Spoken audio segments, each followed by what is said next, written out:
ज्वाई पुओ जदि जीवन बीमा करी तो कौटी ना कौटी तो किसी तो गोटे ट्विस्ट एंड टर्न थी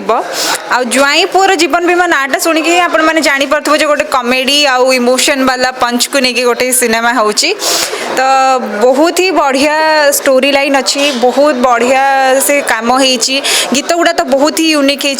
हो निश्चय भल लगे सिनेमाटी ये नॉर्मल लाइफ रे होउची ए स्टोरी रे जहाँ अच्छी जोटा कि नॉर्मल लाइफ रे आजिकल दुनिया रे घटुची आपण माने सिनेमार ट्रेलर तो देखी सारे तो देखिकी जानीपे जे ये जो आमर हीरो क्यारेक्टर माने संदीप भाई क्यारेक्टर जहाँ अच्छी सी फैमिली लव रु टिके बंची जाइए माने बापा माँ डिस्टर्बांस को से भल पाइबाटा मिलनी जोटा कि सी आसिकी मो फैमिली रे पाउछे जोटा कि नॉर्मल लाइफ रे आजिकल डिवोर्स ये सब बहुत बढ़ी गलानी